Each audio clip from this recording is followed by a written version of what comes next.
We are going to get started. You probably noticed that we switched up the break, and that is because we are having our next speaker join us from the skies. No, join us via teleconference or video, televideo. And so we're very honored to have our next speaker here with us.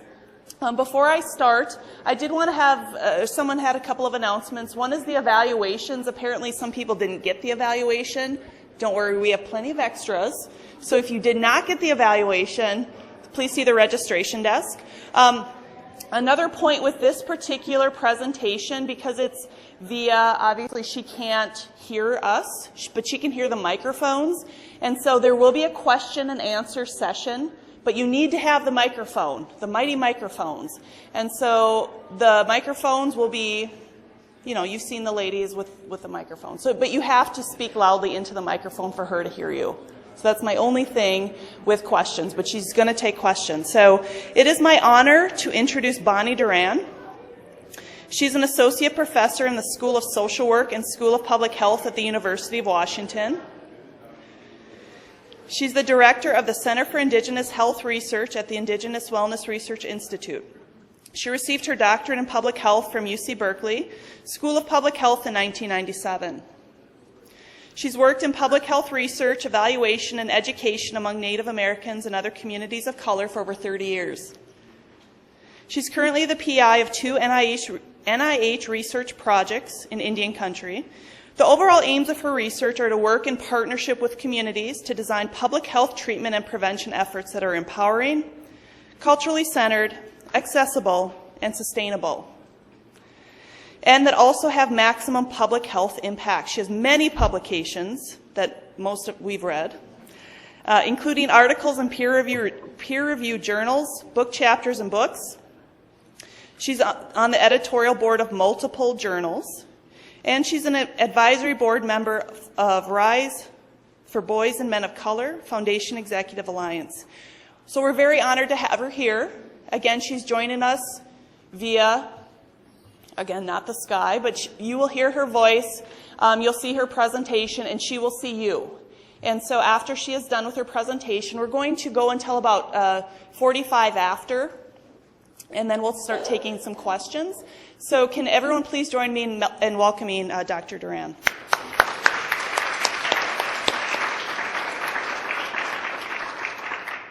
Can you guys see me and hear me? Yes, we can. Okay, excellent. So I'm going to get started then. So this presentation and anything I talk about will be available for anybody who's interested. They can download these slides or the articles I talked about or anything like that from this website, washington.academia.edu/Bonnie Duran. I've got loads of stuff there, so please feel free. If you want any of the things that I'm talking about, feel free to just download it and use it. You have my total permission to use anything that you would want from the presentation that I'm talking about today. So today I'm going to talk about health equity and knowledge democracy through CBPR. And I'm going to talk a little bit about our work with tribal colleges and universities. What the questions that I want to talk about today is, what role has science played in Indigenous health disparities and colonization? You know, I mean, I think that all of us as scientists really need to know that what we're the legacy of. So I want to talk a little bit about that. I want to talk about a new critical theory. You know, all of our work in communities of color and of course in Indian country is either, you know, based on, you know, scientific theories and rationale or on critical theory. And there's some new critical theory coming out that I think is really relevant for Indigenous communities. And so I want to make a little nod to that. And then I want to talk specifically about the 3 studies that we are doing right now with tribal colleges and universities and talk a little bit about that. One of the most important things that any scientist can know is, one of most of the important things is to really know where you're coming from. One of the assumptions of Western science is that science is neutral and doesn't have a cultural or economic foundation, and you know, that's absolutely not true. So what I like to do is just start out with what my social location is, to tell you a little bit about myself. So I'm 61 years old, I'm getting old up there, and I'm a first-generation college student. I went to San Francisco State undergrad and UC Berkeley grad student for my DrPH. I'm an urban Indian. I'm a product of the civil rights and women's movement.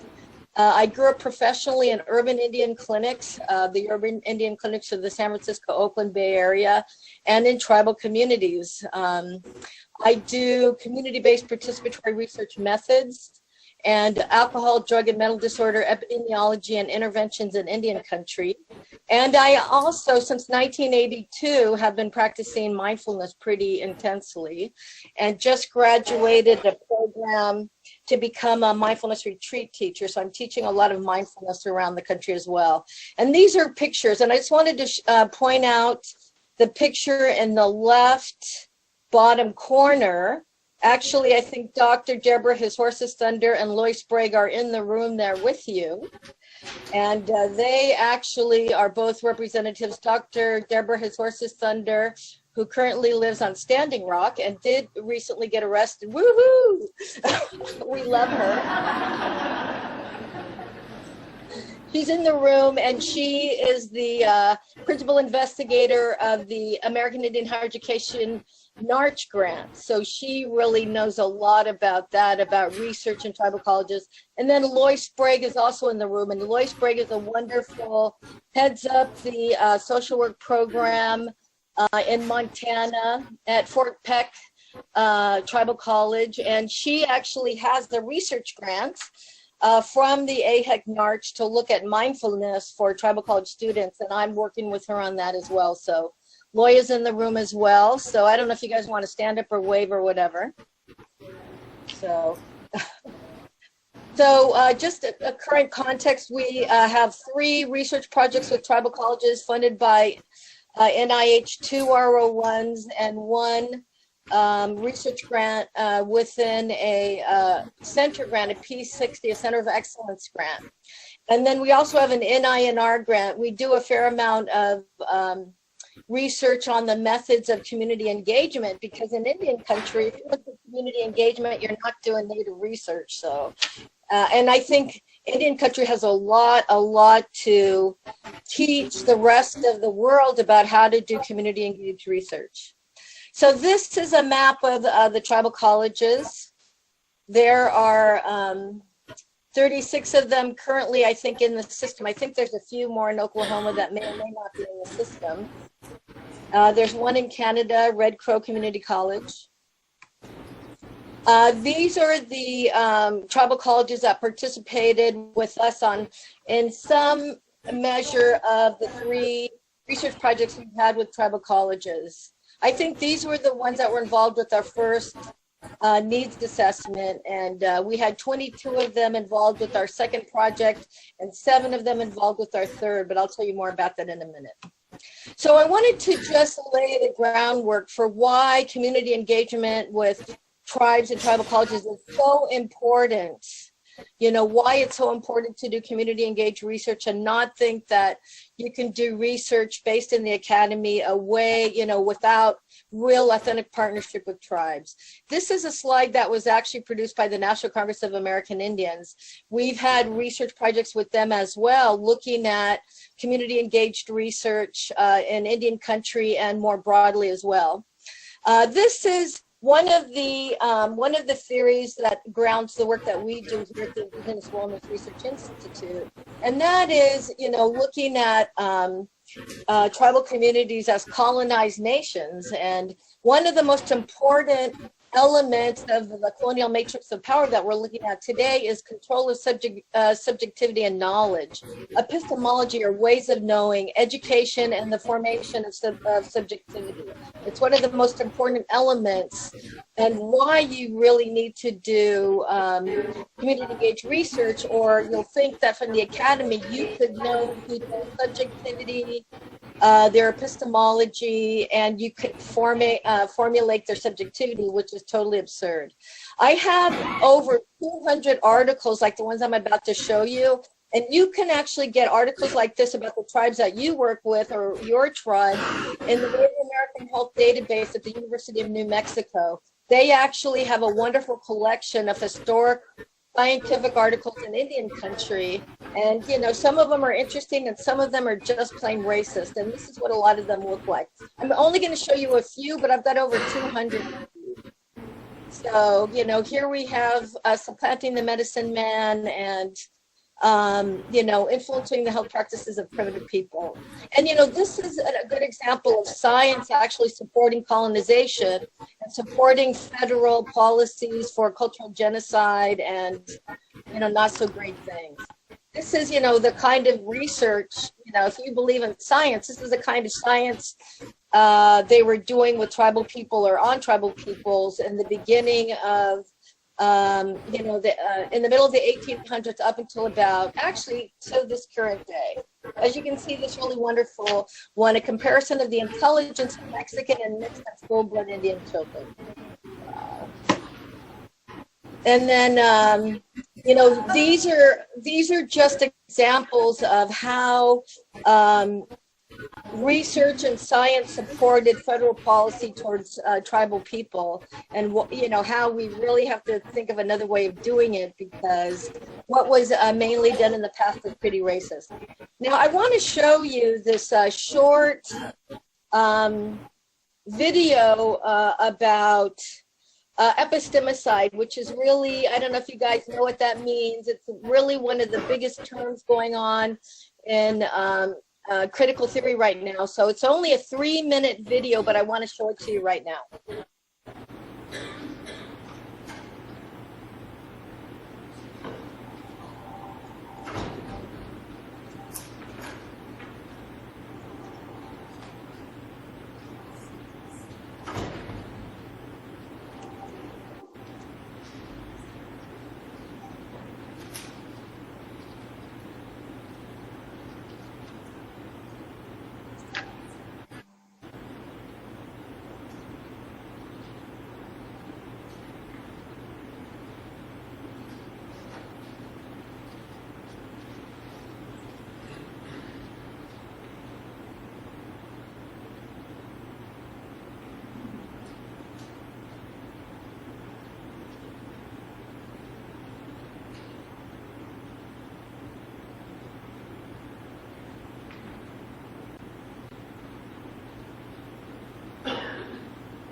So that's a small, actually one of my students, Nate Twig, who was a brilliant student, did this small video for the final paper from my community-based participatory research class, so I really love to show it. And it'll be on that website if you ever want to download it and use it. So evidence-based interventions, as you know, everyone, state, local governments, federal governments, if you're not instituting evidence-based interventions in public health or mental health or even physical health, oftentimes insurance companies or federal government programs won't fund you to do it. So, and many tribal organizations now are really pushing back on the use of so-called evidence-based interventions and saying that they may be the latest form of force culture. For example, the Northwest tribe of the Northwest tribes of Indians, Pacific Northwest tribes of Indians have actually passed a resolution really kind of denouncing the forced use of evidence-based interventions. And as we know, I know all of us work in Indian country, we know that Indigenous health promotion is often effective revitalization. And, just so you don't think that it's only Indian country or critical scholars that think that Western science has a problem. I just wanted to let you guys know, and you probably know this with the whole reproducibility initiative within IH, Western science itself knows that it really is in trouble. And this is probably best illustrated by the National Institutes of Health Reproducibility Initiative, trying to figure out how to make science more reliable. And here's some examples, just of what's going on. A recent article actually by Cochrane Review, which is like the highest arbiter of what valid science is, put out this paper that says the knowledge system underpinning healthcare is not fit for purpose and must change. Wow, that's from Cochrane Review. That's not even critical theorists who have been subjected to colonializing science. I mean, that science is stuff that's realizing that there's some major problems with it. Here's another example of some of the problems that Western science has with Western science. And here is some really excellent Institute of Medicine. And you guys all know the Institute of Medicine is also one of the highest authorities for what is valid science. And even they say that community-based prevention involves decisions about the cultural sphere, really, about the physical environment, about the food, about schools, about how we live our lives. In order for those to be valid, and in order for us to have interventions that target those spheres, that they need to be based on a legitimate decision-making process with people in power from those communities that we're working in. You can't, it's not ethical just to go in and say, I'm going to change your culture based on this evidence-based intervention without really having a discussion about what that means. Here's another IOM report really based on the importance of culture, particularly coming from Native communities. And this IOM report states that any effort to understand the cultures of Native people should take into account the historical trauma and loss of land and suffered by these groups. The IOM is saying this, so I guess we have some support from some pretty high-level sources, and that culture can be a powerful force for good health when cultural forces are aligned with the traditions and beliefs of the community. So I want to give you some little examples of some Indigenous hybrid approaches. These two papers that are on the right here, I think are some of the best papers on this new approach. And you could just Google epistemicide, or both of these articles are available, free if you Google them. Let me give you a little hint too. When you Google something, you should Google the key terms and then space PDF, and you'll get a lot of stuff to download. So that's my trick on trying to find resource material. So decolonizing knowledge refers to the process of breaking or going beyond the dominance of what is referred to as the Western canon or Eurocentric ways of knowing to recognize the vast multiplicity of epistemologies or knowledge systems. This is my favorite book right now. This guy, Boaventura de Sousa Santos, is one of the most compelling critical theorist right now, and he is saying that he learned everything he knows from indigenous communities in South and North America. So he is Portuguese, from Portugal. He actually has a faculty appointment at University of Wisconsin at Madison. He's really brilliant, and this book is really great. And here are some of the assumptions of epistemologies of the South. And the South refers to global communities that have been colonized, and also to communities in the global North, like the United States and Europe, who have been, communities within the global North who have been colonized and are at a disadvantage, like tribal communities. The understandings are the understanding of the world is much broader than the Western understanding of the world. And the knowledge diversity of the world is infinite, and no general theory can hope to understand it. And that the alternative to a general theory is the promotion of the ecology of knowledges combined with intercultural translation, which means that knowledges of tribal communities are central to really coming up with a better world and with better health and health equity. Here's an example of a brilliant indigenous way of knowing an indigenous policy intervention. As the governments in Bolivia and Ecuador now, both Bolivia and Ecuador, have changed their constitutions to make Pachamama or nature, Mother Earth, have given them equal rights to humans in their constitution. So this is an example of an indigenous episteme that, might just save the planet, really.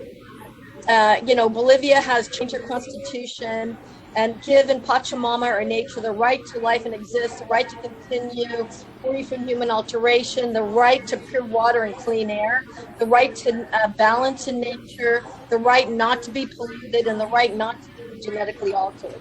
That's incredible. Anyway, that's just one of the key ethical considerations. And what does Western science have to offer that? What do we want? Evidence-based change. When do we want it? After peer review. That's not necessarily how change happens.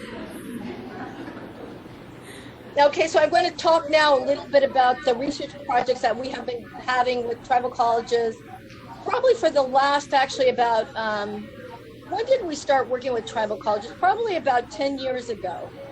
The first one was we did a research project, partnership with Northwest Indian College with Dr. Bill Freeman, who really was one of the initiators of this, and Northwest Indian College. And we did this drug and alcohol problems and solution study. It was essentially a needs assessment study. It was actually an R01 funded by NIDA in partnership with Northwest Indian College and the American Indian Higher Education Consortium. Dr. Cheryl Crazybull was the president of WIC at that time. And as many of you probably know, Dr. Cheryl Crazybull is now the director, the head of the American Indian College Fund. So she's definitely still very much in there, having a policy influence on tribal colleges. And what we wanted to do was just, look at how the faculty, staff, and leadership of tribal colleges and students felt about alcohol, drugs, and mental disorders within the tribal college context. And we did a needs assessment study. These were the colleges that participated. We had I think the final aid was about 450.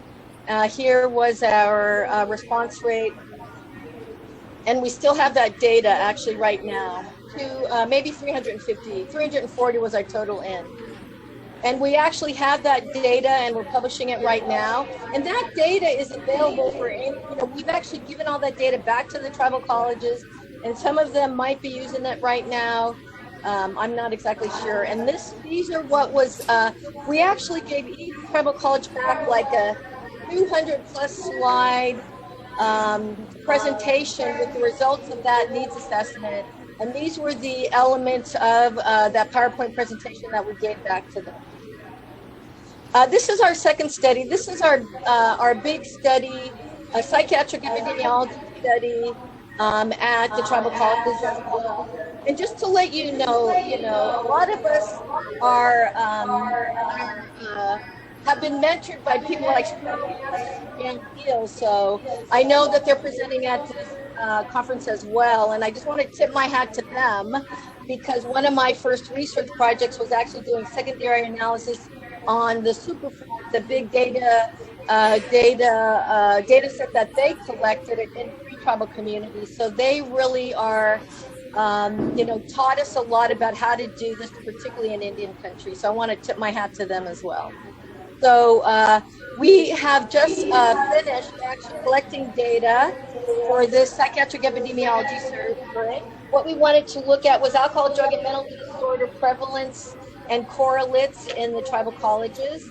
And actually, if you can believe this, we actually finished data collection with an N of 3,200 people. Oh my God. That's even a little bit bigger than the data that Superfit collected. And right now, we're in the process of giving the data back to all of the colleges and trying to figure out how to publish the data. And we're also really interested in sharing the data, of course, with any Native students doing a PhD or so, the data is available, of course, with AHEC and tribal college approval, of course. But they're interested in getting the data out as well. So this is what we collected data on,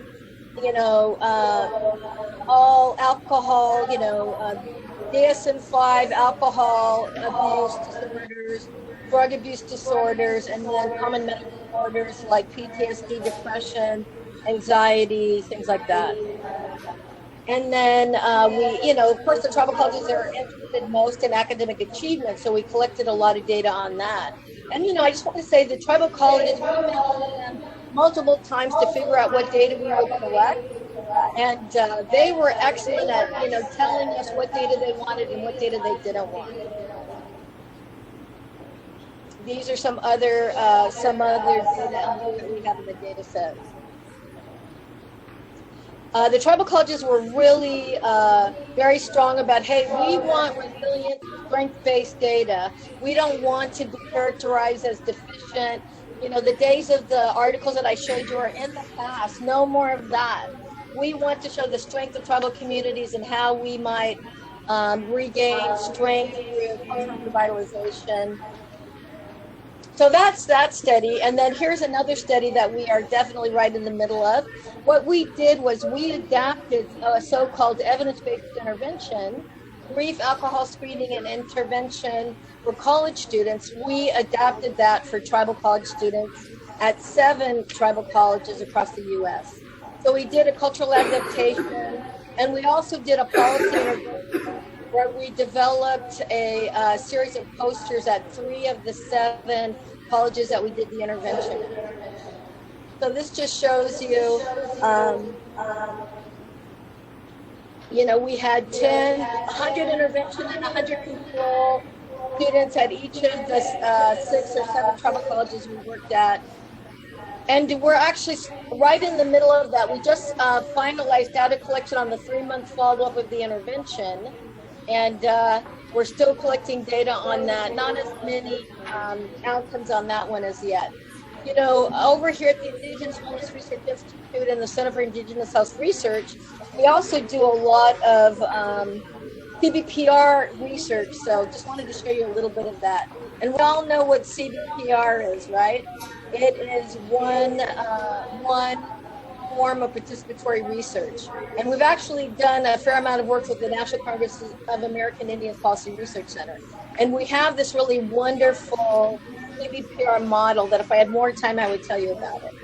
So these are the suggestions that we have in doing tribal research, what we need to do. We need to realize that there's no such thing as research sitting on a cloud in heaven. Every single research project is socially embedded, and we need to know what the theory behind those are. We need to know that social change and social action is the goal. So actually we can use our research to get behind social movements in Indian country, like the incredible environmentalist movement head by Standing Rock and things like that. we need to know that cultural humility is hugely important and not think that knowledge is going all from the academy into tribal communities or other communities that we're working with, and that culture is central to the research process, and that tribal communities and other disenfranchised and underserved communities have a huge amount to offer in this new approach to research. And this says it all, what Beverly Pigman, the founder and still the director of the Nomination IRD, says: our research work must be expert Indians instead of Indian experts. So that's all I have.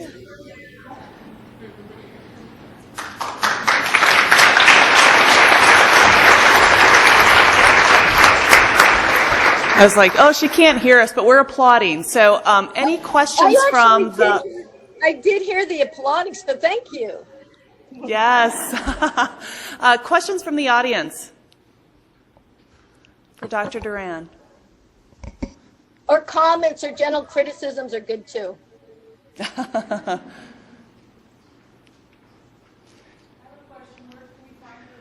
So we'll bring you the mic if you have a question.